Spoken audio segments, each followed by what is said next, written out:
안녕하세요, 칼입니다. 자, 오늘은 이제 저희가 이제 후작업 여러분들 이제 중급반 오시는 분들은 이제 후작업을 대부분 하시게 되죠, 그렇죠? 후작업 하는 방법에 대해서 제가 설명을 먼저 좀 드리도록 하겠습니다.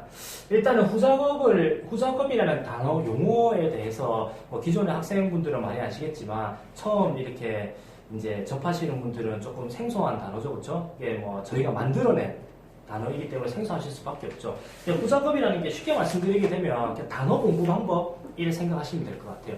기존에 여러분들이 뭐 영어 공부를 한다든지 아니면은 회화 공부를 한다든지 어떤 식으로든 영어를 공부를 하실 때 단어를 공부하시는 방식이 굉장히 좀 비효율적이다. 이렇게 저희는 판단을 해서 이제 만들어낸 방법이 이제 저희만의 방법이 있고 그 방법을 저희가 후작업이라고 부르기로 했다. 이렇게 기억하시면 되고요. 후작업이라고 하는 이 용어가 나온 가장 큰 이유가 뭐냐면 실질적으로 여러분들이 쓰고 싶어 하는 단어를 이제 연습을 해라. 이렇게 기억하시면 될 것 같아요. 실질적으로 내가 쓰고 싶은 단어, 내 입에서 나올 법한 것들, 이런 것들을 공부를 해라. 이렇게 생각하시면 될 것 같고, 이게 왜 이런 단어를 공부를 해야 되냐면, 지금까지 여러분들이 토익을 공부를 하시거나, 혹은 다른 회화 학원에서 공부를 하시거나, 뭐 이제 어떤 방식으로든 외국에서 공부를 하시거나, 공부를 하셨던 분들은 대부분의 단어들을 약간 의도 없이, 목적 없이 그냥 이렇게 암기식으로 인풋만 계속 집어넣으셨던 걸로 저는 알고 있어요. 대부분의 분들이 그렇게 공부하고 계시죠. 개인적으로 지금 이제 저희 학원이 있는 부산에도 학원들을 몇 군데를 이렇게 회화를 한다라고 하는 학원들을 몇 군데를 보게 되게 되면 대부분의 단어 공부하는 것 자체가 이제 어떤 유인물을 주고 그 유인물에 나오는 단어들을 뽑아내고 그리고 그 단어들의 쓰임새를 알려주고 그다음에 혹은 뭐 표현이 어떤 게 있는가 이런 거 알려주고 실질적으로 외우게 이렇게 시킵니다. 그렇죠? 그렇게 외우는 것 자체가 굉장히 저희 입장에 제가 봤을 때는 비효율적이고 이게 사람마다 이렇게 단순하게 생각하시면 될 것 같아요. 어떤 사람은 어떤 똑같은 사물을 보는데도 예를 들면 이런 컵을 볼 때도 어떤 사람은 이거 용도에 대해서 막 내용이 떠오르시는 분도 있고 어떤 분들은 외형에 대해서 내용이 떠오르시는 분도 계시고 혹은 이 컵에 대해서 얘기를 해보세요 이러면 자기 컵이라고 하게 되면 내가 이 컵이랑 어떤 경험을 가지고 있는가 이런 것들이 얘기를 하고 싶어 하는 분도 계시고 사람의 성향이나 이런 것들에 따라서 쓰고자 하는 단어들이 좀 다르고 이제 그 단어들이 비슷하다고 혹시나 할지라도 그 단어들의 품사들도 다를 수도 있고 이게 일반적으로 본인이 어떤 단어를 주로 쓰고 싶어 하고 그런 단어들을 어떤 식으로 쓰는가 이런 것들을 조금 알고 이렇게 공부를 하시게 되면 훨씬 더 효율적이게 될 건데 이제 그런 단어 이제 그렇게 공부를 별로 안 하고 계시기 때문에 단순 암기 이렇게 공부를 하고 계시기 때문에 단어가 여러분들이 머릿속에 예를 들면 한 100개를 단어를 넣는다고 치게 되면 한 5개 이상 이렇게 나오기 힘든 이런 상황이 생긴다. 저희는 개인적으로 저희는 그렇게 판단을 하고 있기 때문에 이렇게 후작업이라는 방법을 만들어낸 거다. 이렇게 좀 기억하시면 되겠습니다. 솔직히 저는 개인적으로 이제 기존 다른 학원들에서 가르치는 단어 습득 방식이라든지 외우게 시키는 거 아니면 단어장을 만들어서 체크를 한다든지 이런 것들이 굉장히 무의미한 작업이라고 저희는 생각을 하고 그 다음에 뭐 저희도 실질적으로 테스트를 해봤거든요. 단어를 기억은 하세요. 학생들이 기억은 하긴 하시는데 바로 입에서 나오기가 굉장히 힘들고 그래서 대부분의 영어 공부하시는 분들 보시게 되게 되면 예를 들면 머리가 이만큼 큰데 몸은 이만큼 작은 가문수 같은 이런 느낌이 들죠. 아는 거는 많은데 이제 말할 수 있는 거는 조금밖에 안 되는 이런 상태가 되시죠. 이 지금 제가 말씀드렸던 부분에 대해서 공감을 잘 못 하시는 분들은 단순하게 이렇게 생각을 해보시면 될 것 같아요. 아무리 저희 학원은 이제 성인 대상으로 영어 회화를 가르치기 때문에 이제 중고등학교 때 영어 공부를 아예 안 하신 분은 없잖아요, 그렇죠? 정말 최소한 스쿨이라든지 뭐 스터디라든지 이런 기본적인 단어들은 다 아시잖아요, 그렇죠? 근데 그런 단어들을 알고 계신 단어들을 얼마나 내 입에서 자연스럽게 말할 수가 있는가 이거를 체크를 해보시게 되게 되면 제 말이 약간 공감이 가실 수가 있을 겁니다. 예를 들면 기존에 내가 알고 있던 단어들도 제대로 내가 말을 할 줄을 모르고 머릿속이 복잡해지고 머릿속에서 문장을 만들어야 되고 조합을 해야 되고 이런 과정을 거쳐서 입에서 영어로 나오시게 되는데 거기에다가 단어를 더 집어넣는다고 해서 그 단어들이 어떻게 얼마나 빨리 자연스럽게 입에서 나오겠어요, 그렇죠? 저희는 이제 여러분들이 실질적으로 입에서 나와야 되는 그렇죠. 회화를 하실 때 이런 단어들 위주로 이제 공부를 하게끔 이제 지도를 하고 그렇기 때문에 이 후작업이라고 하는 방법이 좀 탄생이 된 거다. 이렇게 좀 생각을 해주시면 좋겠네요. 자, 일단은 후작업 하는 거 이제 공부를 이렇게 방법을 좀 설명을 드리면서 또 이유도 조금씩 제가 추가를 해서 말씀을 드리도록 하겠습니다. 자, 일단은 이 후작업을 단어 공부라고 했잖아요. 그렇죠? 단어를 일단은 먼저 뽑아내셔야 되겠죠.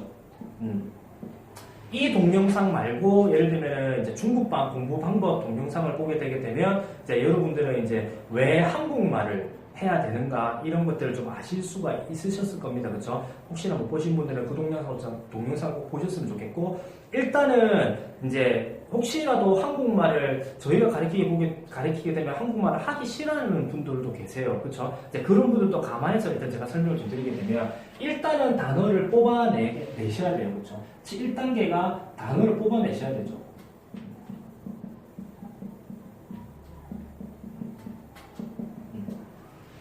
자, 여러분들 중국방 공부 방법을 보시게 되게 되면은 처음에 저희가 가르칠 때 일상적인 걸 이렇게 공부하라고 말씀을 드리죠. 그렇죠? 자, 일상적인 걸 먼저 공부를 하시게 되면 대부분 여러분들이 말을 못 하시는 단어들, 내가 뻐벅거렸던 단어들, 첫 번째로 퍼즈가 생긴 뻐벅거린 단어들, 혹은 아니면 한국말로 나오는 단어들, 이 두 개가 생기실 겁니다. 그렇죠? 자, 그러면은 이 단어를 뽑아내셔야 돼요. 이제 기억을 하셔야 된다는 거죠. 자기가 말을 할 때 막 이렇게 말을 하고 끝나고 나게 되게 되면 어떤 단어를 내가 뻐벅거렸거나 어떤 단어를 말을 못해서 한국말 했는지 기억을 일단 하셔야 돼요. 그렇죠?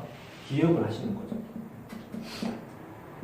두 번째 이제 단어를 뽑아내시게 되게 되면 이 뽑아낸 단어로 예문을 만드셔야 되겠죠. 예문을. 이제 저희 학원에서 이제 후작업하는 방법을 해서는 단어를 뽑아내시게 되면 이 단어는 기재를 해놓는 게 좋아요. 이렇게 적어 놓으시는 게 좋습니다. 단어는 적어 놓고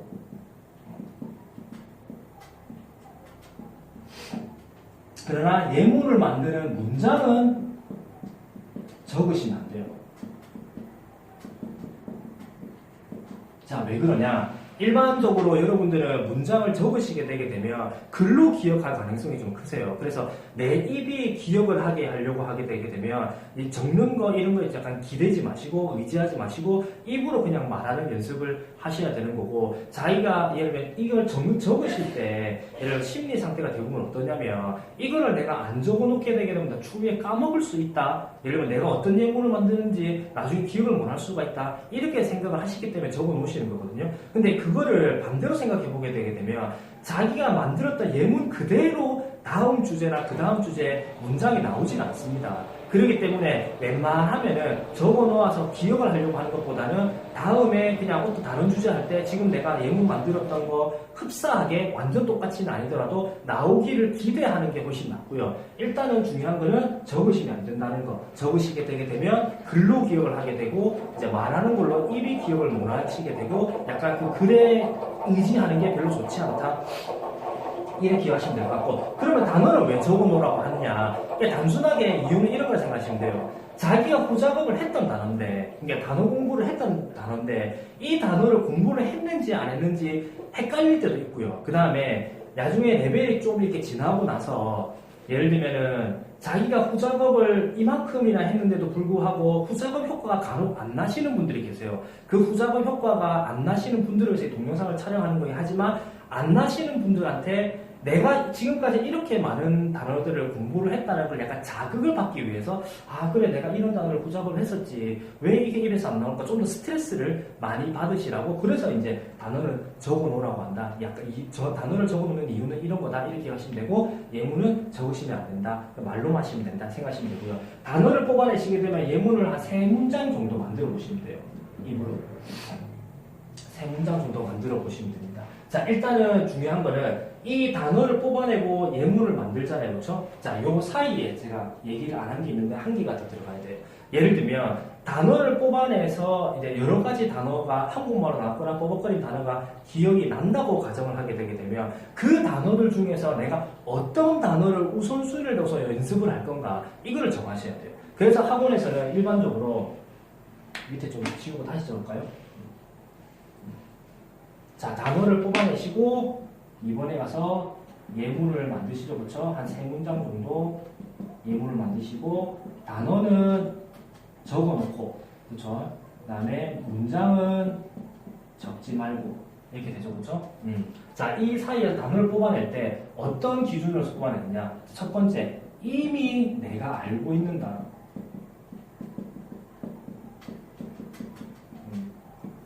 2번은 내가 쉽다고 생각하는 단어.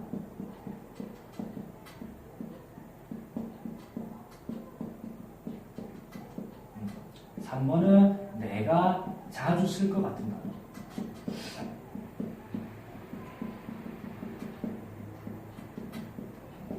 자, 제가 이 후작업을 왜 만들어냈냐라고 할 때 여러분들이 단어를 일반적으로 어떤 프린트물이나 책을 보시게 되게 되면 약간 인위적으로 이렇게 머릿속에 집어넣는다. 그 방법이 좀 잘못됐다. 그렇게 하게 되면 굉장히 단어를 기억하는 효율성이 좀 떨어진다. 이렇게 말씀을 드렸죠. 그렇기 때문에 후작업 방법이 만들어졌다고 말씀드렸습니다. 자, 일반적으로 중국방 공부 방법을 맨 처음에 시작하시는 분들은 일상적인 걸 하라고 말씀을 드렸죠. 그렇죠? 여러분들이 다 이렇게 생각하시면 될 것 같아요. 제가 이렇게 예문을 드릴게요. 어떤 학생이 중국반에 처음에 들어오고 나서 예를 들면 이런 경우가 있었어요. 주제를 잡아서 얘기를 하는데 그 시기가 아마 1월인가 2월 달이었던 것 같아요. 대학생이었는데 1월이나 2월 달이 되게 되면 학생들이 이제 방을 구하러 이렇게 많이 다니죠. 그렇죠? 그러면은 이 방을 구하러 다닐 때 예를 들면은 이제 부동산 이런 쪽을 가게 되잖아요. 그렇죠? 그러니까 부동산이라는 단어가 real estate agency 이렇게 하면 돼요. real estate agency 이렇게 합니다. 그게 부동산이라는 단어예요. 근데 이 단어가 영어로 모르니까 한국말로 나왔어요. 혹은 어떤 다른 분들, 여러분들 중에서는 다른 분들은 뻐벅거리면서 영어를 알고 계신다. 리얼 이스테이트 에이전시라는 단어를 알고 계신 분들은 뻐벅거리면서 영어로 뱉어내실 수도 있겠죠. 그렇죠? 자, 이게 뻐벅거렸거나 한국말로 나왔고, 일단은 이 단어는 자기가 잘 안 익숙한 단어잖아요. 한번 스스로에게 여쭤보세요. 이 단어를 내가 공부할 가치가 있는 단어인가? 지금 현재.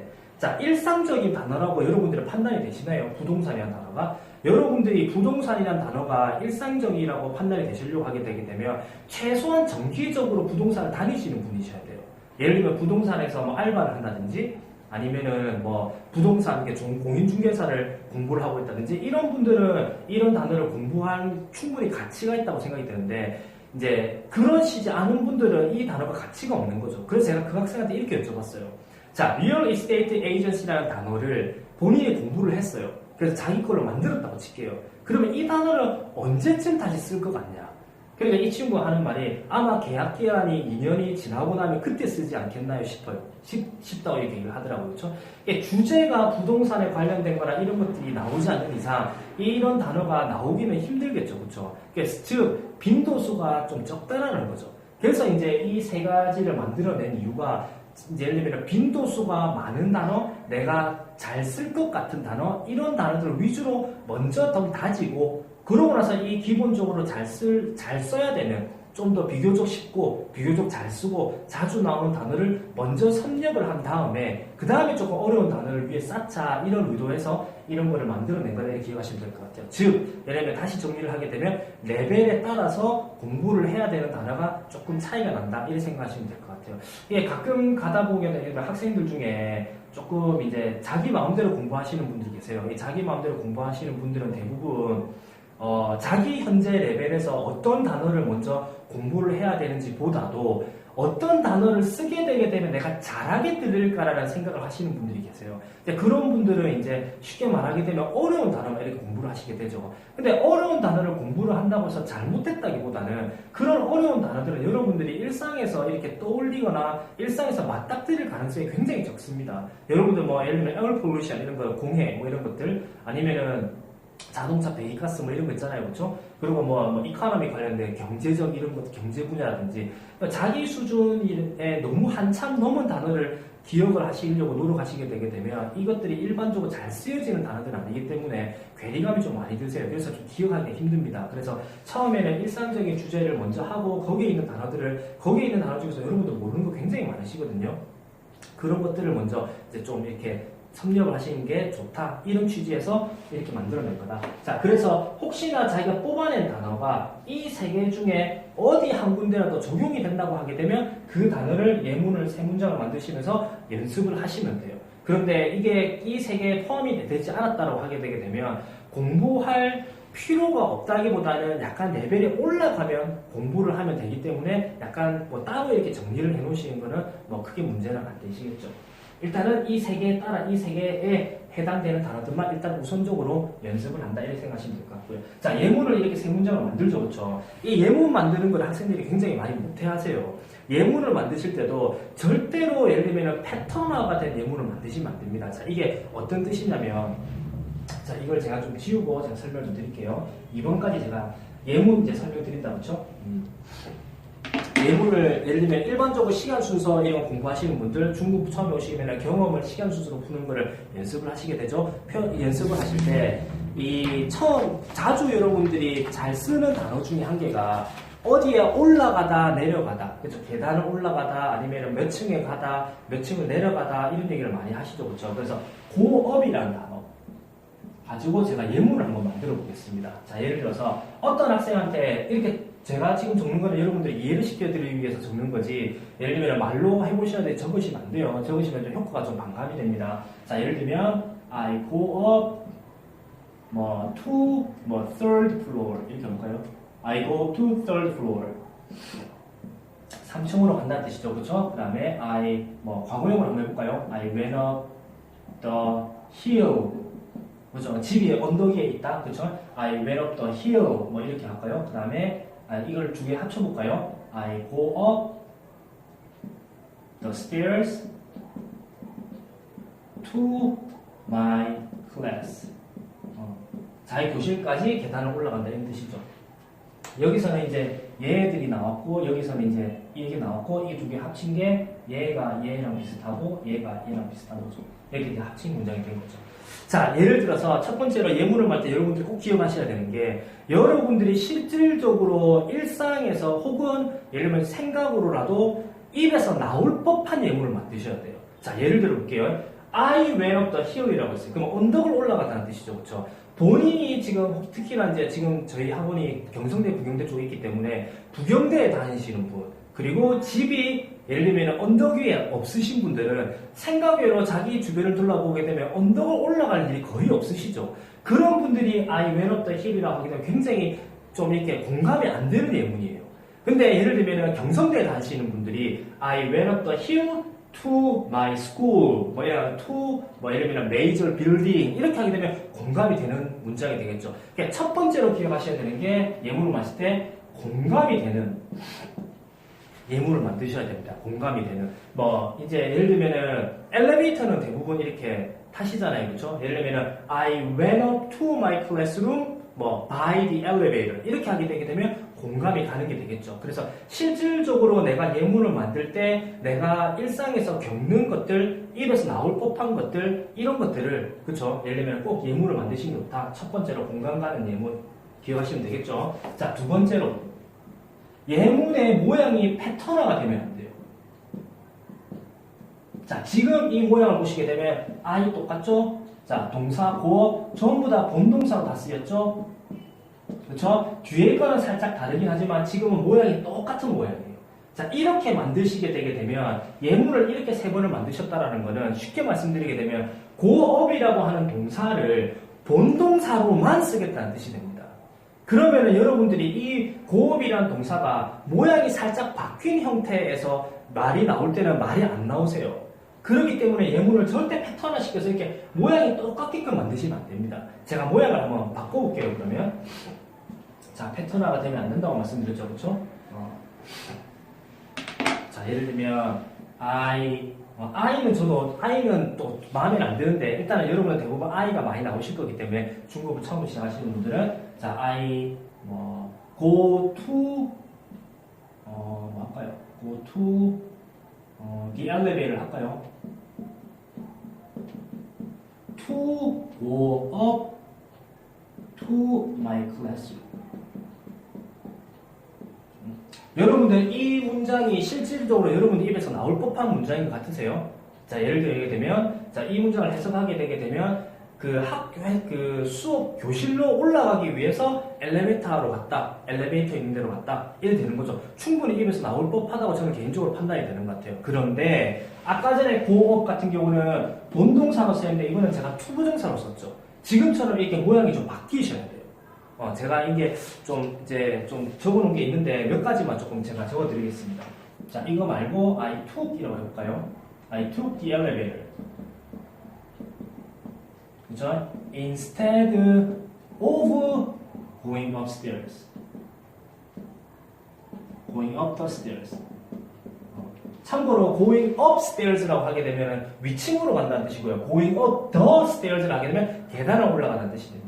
그렇죠? 계단 올라가는 것 대신에 엘리베이터를 탔다 이렇게 되는 거죠. 자, 이거는 instead of 전치사의 목적으로 ing형을 쓰죠. 모양이 또 바뀌었죠, 그렇죠? 그 다음에 뭐 다른 거 해볼까요? 자, there are many people. 자, I로 시작 안 하죠, 그렇죠? Many people who go up the stairs 이렇게 할까요? go up the stairs. 학교를 갔는데 뭐 약간 드문 일이긴 하지만은 예를 들면은 여러분들 학교에 엘리베이터가 있다고 치더라도 수업이 시작하기 뭐 5분 전, 10분 전 이런데 교실 좀 위쪽에 있다면 학생들이 엘리베이터 쪽으로 막 몰리죠, 그렇죠? 그러면 엘리베이터를 못 타는 경우도 있잖아요. 그러면은 이제 많은 학생들이 이제 이제 계단을 타고 이제 계단을 타서 이제 계단을 올라가서 이제 뭐 학교로 교실로 가겠죠, 그렇죠? 그러면 이제 계단을 올라가는 학생들이 많았다. 내가 그 계단을 올라가다 보니까 뭐 충분히 입에서 나올 법한 거죠, 그렇죠?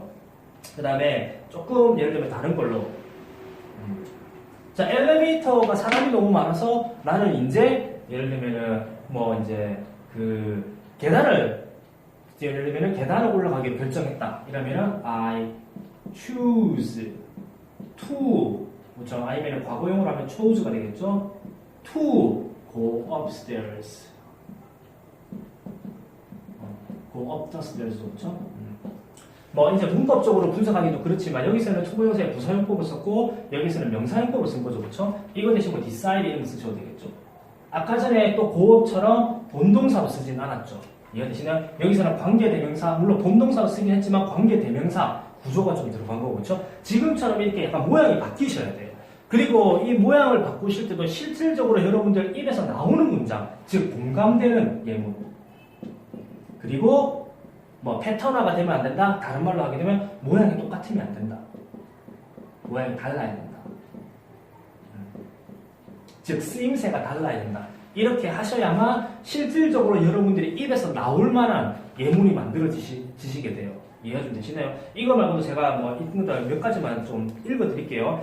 I could exercise. 아니면 people로 바꿔볼까요? I가 너무 많이 쓰니까. 자, people could exercise. 사람들은 운동할 수 있습니다. By going up the stairs. 그쵸? 예를 들면 계단을 오름으로써 운동할 수 있습니다. 이렇게 되죠. 그쵸? 그 다음에 계단 올라가는 게 너무 계단이 많은 것 같아. There are too many stairs that I should go up. 이렇게 해도 관계없죠. 그쵸? 그 다음에 뭐 이거 decide는 투부정사를 받지만 ing형 받을 수 있는 like로 한번 해볼까요? I don't like, 그쵸? 귀찮아하시는 분들, 예를 들면 I don't like going up the stairs in summer. 저희 학원이 지금 경성대는 엘리베이터가 없죠, 그쵸? 4층이나 되는데 좀 불편하실 수도 있죠, 그쵸? 예를 들면 I don't like going up the stairs in summer. 이렇게 되면 여름에 계단 올라가는 거 싫어 이렇게 되는 거죠, 그쵸? 그 다음에 뭐 예를 들면 계단 올라가는 게 나한테는 별로 어렵지 않다 이러면은 이 가조를 한번 써도 되죠. It is easy for me to go up the stairs. 이렇게 하셔도 관계 없으시죠, 그렇죠? 그 다음에 뭐 친구가 뭐 엘리베이터를 타기 싫어서 엘리베이터에 에어컨이 안 나오니까 예를 들면 그래서 야 우리 계단으로 그냥 올라가자 이렇게 얘기했다 칠게요. My friend asked me to go upstairs. 이렇게 할 수가 있겠죠. 네, 일단은 지금처럼 좀 예를 들면은 조금 모양이 바뀌면 이런 걸로 하셔야 될 것 같고, 그 다음에 조금 레벨이 있으신 분들을 위해서 조금 어려운 예문을 제가 하나 알려드리게 되면은 people take, 자 이거는 take A as B입니다. A를 B로 취급하다, 받아들이다. 그러면은 people take going up the stairs as exercise. 이러면 운동하는 걸로 계단 오르는 걸 받아들입니다. 이런 것도 되겠죠. 자, 이런 것처럼 모양이 바뀌는 식으로 연습을 좀 하셔야 됩니다. 예문을 3개를 만드실 때 너무 똑같은 모양으로 이렇게 안 만드셨으면 좋겠어요. 자, 첫 번째로 공감이 가는, 즉 내 입에서 정말로 나올 법한 이런 예문을 만드셔야 되고 그 만드는 예문들의 모양이 조금 달라지셔야 된다. 이렇게 기억하시면 될 것 같아요. 자, 마지막 세 번째로 기억하시면 첫 번째가 이제 단어를 뽑아내는 거였죠, 그렇죠? 단어 뽑아내기. 2번이 예문 만들기였죠. 그쵸? 자, 3번이 이제 그 일상에서 떠오르는 겁니다.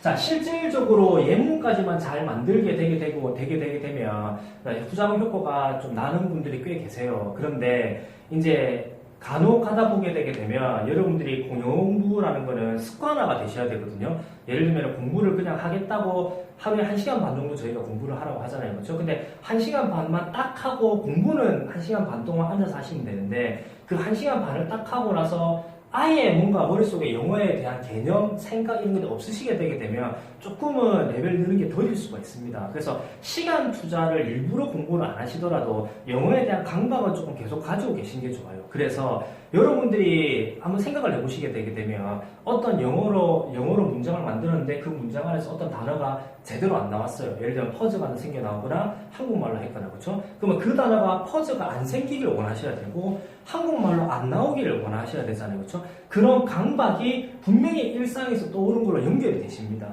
예를 들면 아까 전에 제가 고업이라는 단어로 예문을 만들었잖아요. 그렇죠? 그러면은 실질적으로 내가 학교에서 계단을 올라갈 때 그럴 때 고업이라는 단어로 후작업을 했다라는 게 떠오르셔야 돼요. 그래서 실질적으로 내가 계단을 올라가고 있을 때 I'm going up the stairs 이게 떠오르셔야 되고 그렇죠? 예를 들면은 그 다음에 뭐 제가 한번 상상을 해볼까요? 조금 어려운 얘기하는 동시동작을 한번 써서 한번 예문을 만들어 볼까요?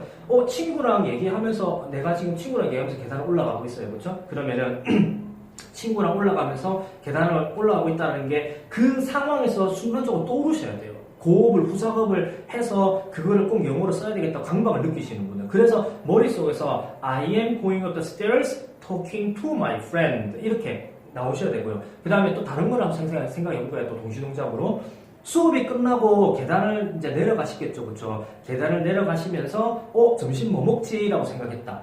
충분히 뭐 말을 나올 수 있는 예문이잖아요. 그렇죠? 그러면은 I was going down the stairs, 아니면 I am going down the stairs, go down이죠. 이거는 go down the stairs, I'm going down the stairs, 뭐 thinking about what I should eat for lunch, 뭐 이런 식으로 이렇게 떠오르셔야 돼요. 그래서 실질적으로 예문을 만드셨던 이 단어, 그리고 예문에 만들었던 이 문장 형태, 이런 것들이 일상에서 떠오르셔야 됩니다.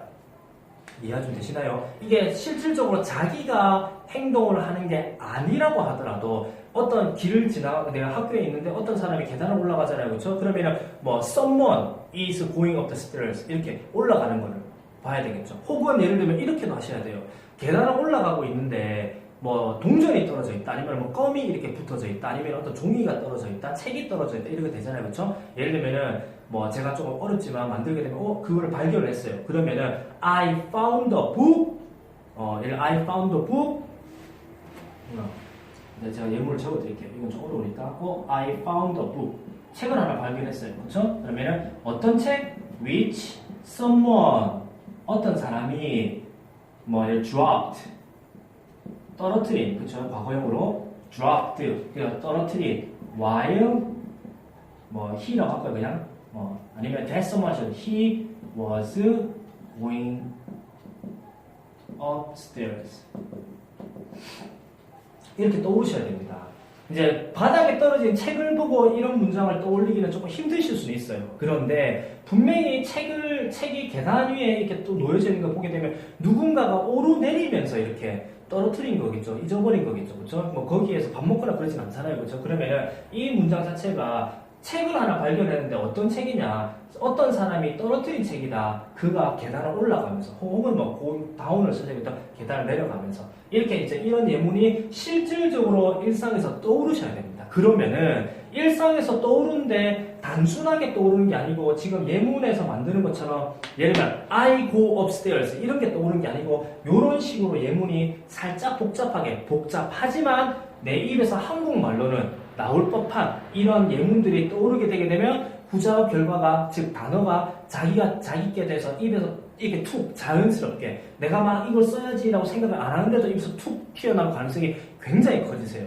자, 그래서 이 세 개가 꼭 이렇게 연결이 좀 돼야 된다. 이제 이게 저희가 학원에서 말하는 후작업의 과정이다 이런 생각하시면 될 것 같습니다. 자, 예를 들면은 단어를 뽑아내셔야 되겠죠. 그리고 뭐 제가 여기서는 언급을 강하게 하지 않았지만은 단어를 잘 뽑아내시려면은 퍼즐 생겼던 거는 기억이 잘 안 나실 거기 때문에 웬만하면 한국말로 하는 이유는 제가 또 다른 동영상에서 설명을 했었기 때문에 일단은 설명을 더 이상 안 하겠지만 단어를 뽑아내시기 위해서는 퍼즐보다는 이제 한국말로 내뱉으면서 기억을 하려고 하시는 게 좋고, 그 다음에 예문을 만드시는데 예문을 만들기 전에 이 단어를 후작업을 할 것인가 말 것인가에 대해서 아까 세 가지로 그렇죠 구분을 했는데 이 세 가지 중에 뭐 이미 알고 있는 단어, 쉽다고 생각하는 단어, 자주 쓸 것 같은 단어 요 세 개 중에 한 개라도 해당 사항이 있으면 후작업을 일단 하고 그러면 예문을 한 세 문장을 만들어서 입에서 뱉어보면 되는데 너무 똑같은 패턴으로 된 예문을 만들지는 말고 그렇죠 약간 실질적으로 입에서 나올 법한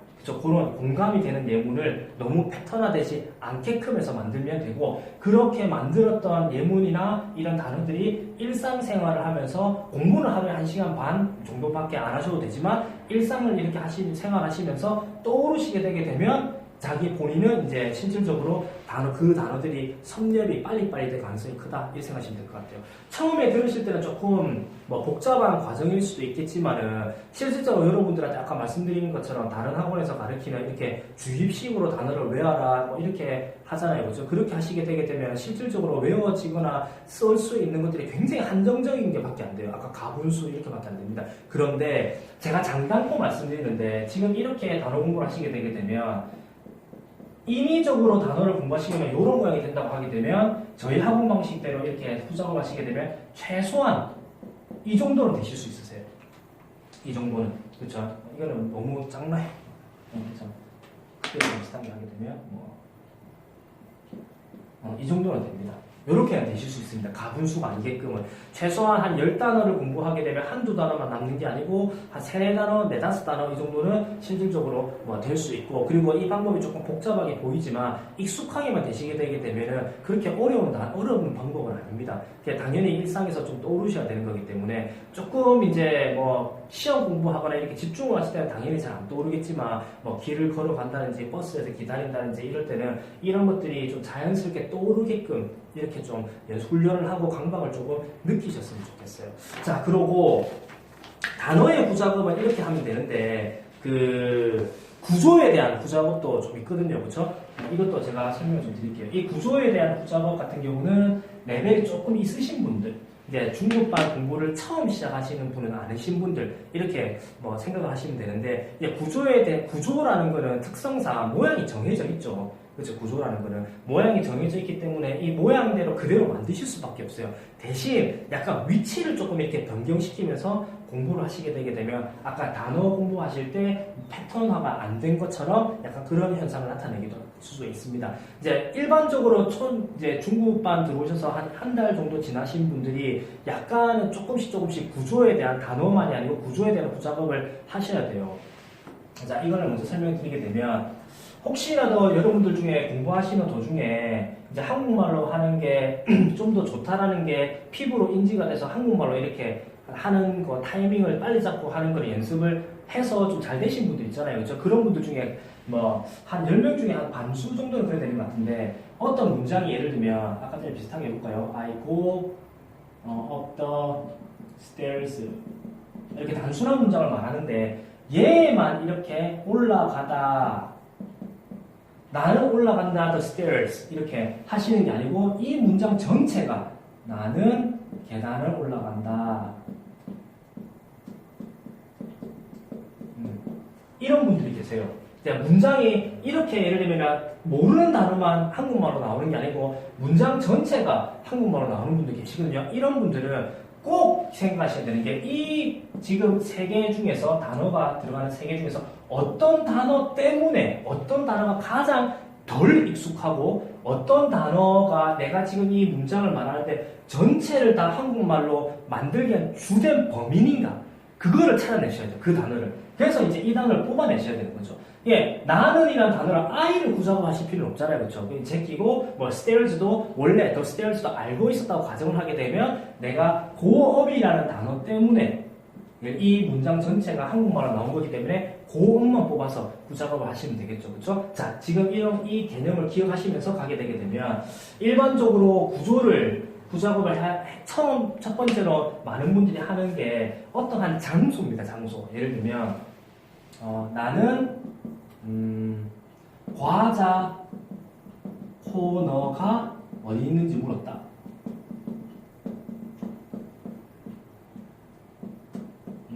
뭐 충분히 입에서 나올 법한 예문이죠, 그렇죠? 나는 과자 코너가 어디 있는지 물었다, 그렇죠? 그러면은 영작을 하게 되면 I asked 뭐 staff라고 할까요? 누구에게 물었다는 말은 없지만 일단은 그죠? 뭐 staff로 뭐 그죠? 그렇죠? Ask staff about a place where I can find snacks. 이렇게 일단 영작을 하시면 돼요. 자, 그러면 좀 어렵죠, 그렇죠? 일단은 ask 동사 쓰임새는 일단 알고 있다고 가정을 하고 이게 한국말로 전체가 다 나왔다. 그러면은 그냥 가정을 하지 말아볼까요? 그러면 첫 번째로 여러분들은 a place where를 모르기 때문에 한국말로 다 나왔구나. 즉 구조죠, 그렇죠? 그러고 예를 들면 물론 스낵이라는 단어를 좀 안 익숙해서 나올 수도 있고 그렇지만 가장 가능성이 큰 거는 얘가 1번, 두 번째는 ask 동사 쓰임새 2번. 그렇죠? 그러면 이 두 개 단어를 뽑아서 연습을 하시면 돼요. ask 동사도 뽑아서 아까 전에 고업처럼 예문을 이렇게 다 모양을 패턴화를 이렇게 시키지 말고 패턴화 만들지 말고 다른 모양으로 이제 그 예문을 만들어 보시면 되는데 얘 같은 경우는 모양이 좀 바뀌기가 힘들죠. 그렇죠? 구조기 때문에 관계 부사잖아요. 그렇죠? 그러면 얘들은 예문을 만드실 때 약간 위치를 조금 변경시키시면 돼요. 예를 들면 첫 번째로 place 예문을 만드는 겁니다. Where I meet my friend. 관계부사를 모르시는 분들은 조금 문제가 어려우실 수 있습니다. 아까 말씀드렸다시피 이거는 지금 조금 레벨이 조금 있으신 분들, 문법적인 거는 조금 잘 아시고 그 다음에 기본 단어 부작업은 잘 되시는 분들이 하셔야 되는 거기 때문에 구조 부작업은 자, a place가 아까 여기서는 전치사 목적으로 쓰였는데 여기서 주어로 쓰였습니다. 그렇죠? 그러면은 a place where I meet my friend is 신세계 뭐 department store 이렇게 하면 되겠죠. 그러면 주어로 쓰는 거죠.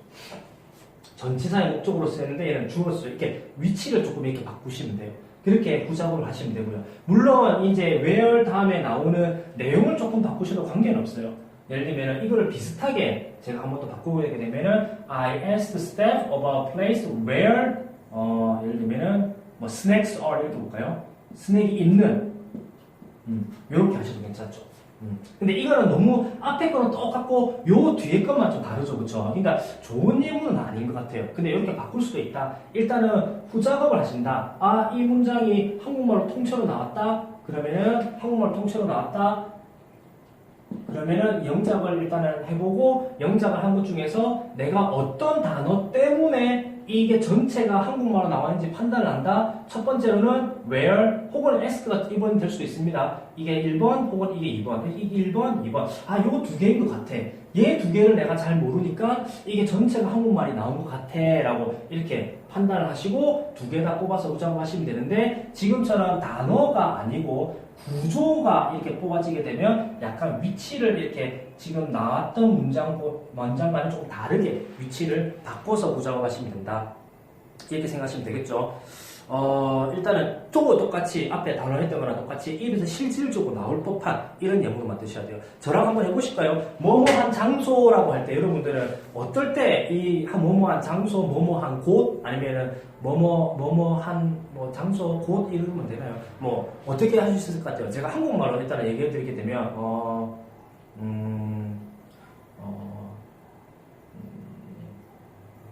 다른 뭐 해볼까요? 그쵸, 이렇게 해볼까요? 예를 들면 한국말로 모두가 조용히 해야 되는 도서관에서 누가 떠들고 있어. 뭐 한국말은 조금 어색하긴 한데, 그렇죠? 아, 도서관에서는, 그러니까 제가 한국말로 좀 자연스럽게 하면 도서관에서는 조용히 해야 되는데 도서관에서 떠들고 있네? 이랬죠. 조용해야 되는 도서관에서 누가 떠들고 있다. 이것도 그러니까 이거는 library where 이렇게 나와야 되는 거죠, 그렇죠? 그 다음에 나는 뭐 어디를 가는 게 좋을지 모르겠는데 예를 들면 우리가 여행 간다고 계획을 한다고 했을 때, 나는 어디가 뭐가 맛있는 데가 있고, 어떤 레스토랑이 맛이 있고, 아니면은 뭐 어디가 좀 볼거리가 많은지 나는 모르겠는데, I don't know about a place where we can eat delicious food, 아니면은 where we can enjoy 뭐 sightseeing, 뭐 이렇게 일단 나오실 수 있겠죠. 한국말로 일단 해보겠습니다. 그럼 뭐 장소 이렇게 말할 때, 또 뭘 해볼까요? 그렇죠. 냉장고는 예를 들면 이거는 실질적으로 이렇게 말이 않겠지만 그래도 예를 들면 냉장고는 뭐 음식을 시원하게 유지시켜주는 뭐 도구다, 장소다, 뭐 이렇게 하실 수 있겠죠, 그렇죠? 그 다음에 그렇죠. 예를 들면은 뭐 여러분들 학교 가게 되면은 레스토랑 뭐라고 하나요? 학식이라고 하나요, 그렇죠? 학식을 먹는 그 레스토랑이 있죠, 그렇죠? 그 레스토랑에 예를 들면은 이름이 나오고 예를 들면은 예를 들면은 좀 더 좀 더 맛있는 아니면 깔끔한 음식을 먹을 수 있는 여기로 가자. 뭐 이렇게 말하실 수 있겠죠, 그렇죠? 자, 일단은 뭐 지금처럼 뭐 어떤 장소 이런 거 할 때 좀 생각보다 이게 한국말로 여러분들이 많이 나오기 때문에 이런 것들은 지금처럼 place where 이런 것처럼 이제 구조를 써야 되기 때문에 이런 것들은 꼭 좀 이렇게 모양을 조금 위치를 조금 바꾸면서 이렇게 구작업을 좀 하시면 될 것 같아요. 지금 제 머릿속에 좀 내용물이 좀 더 많이 나왔으면 좋겠는데 그쵸. 그쵸. 이런 것도, 그러면은, 영화를 보러 가기로 했는데, 사람이 좀 더 적은, 이건 제 개인적인 이야기입니다. 저는 이제 명륜동에 있는 CGV를 좋아하거든요. 사람이 좀 다른 데보다 적기 때문에. 그러면 사람이 좀 더 적은 명륜 CGV에 가서 영화 보자고 했다. 충분히 뭐 나올만 하죠. 그쵸? 그 다음에, 야구장이 근처에 있는, 예를 들면 야구 경기도 끝나고 볼 수 있는 그 CGV에 가자고 했다. 이런 것처럼 무슨 이제 장소 나오면 where 붙이는 거 충분히 여러분들 입에서 나올 법하죠, 그렇죠? 이런 것들은 꼭 구조적으로 이렇게 접근을 좀 하셔서 구상을 좀 하시면 도움이 될 것 같아요. 그리고 이 레벨보다 조금 레벨이 더 높으신 분들 간단하게만 구작업하는 법을 좀 알려드리게 되게 되면 풍산을 조금 바꾸면서 연습을 하시면 좋아요. 이게 이번 제가 방금 전에 토픽 설명을 끝냈는데 그 토픽 설명할 때도 나왔던 experience라는 단어. 그렇죠? 이 단어는 지금 이번 토픽에서는 명사로 쓰였는데 동사로도 가능합니다. 그렇죠? 그러면은 여러분들이 실질적으로 나는 이러한 경험이 있습니다 말할 때 I have an experience of ing 뭐 아니면 바로 ing 이렇게 쓸 수가 있거든요. 그렇게 말고 동사로도 한번 바꾸려고 해보세요. 예를 들면은 I have an experience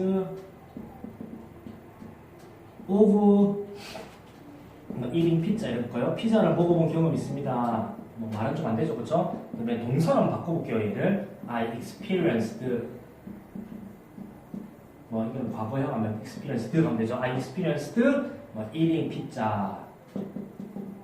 이렇게 하시면 됩니다. 그러니까 품사를 조금 이렇게 바꿔보시는 것도 도움이 많이 되세요. 그리고 예를 들면 smart라는 단어가 형용사로 나오잖아요, 그렇죠?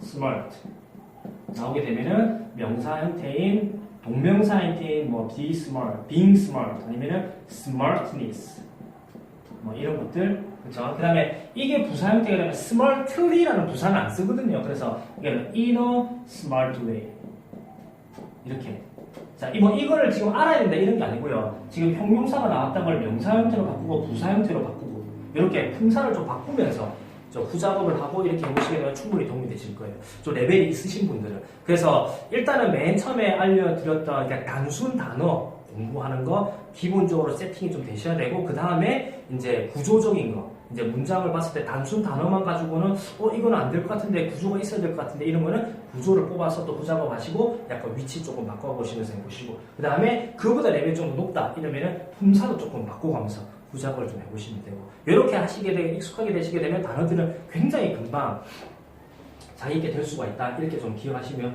좋을 것 같아요. 자, 일단은 다시 한 번만 정리를 해드리게 되게 되면 뭐 품사 바꾸는 거라든지 이거 구작업 하는 것들은 조금 어려운 거니까 이제 단어 하는 것만 조금 집중적으로 제가 설명을 많이 드렸죠, 그렇죠? 이제 그것만 다시 정리를 해드리게 되면 첫 번째로 단어를 잘 뽑으셔야 되죠, 그렇죠?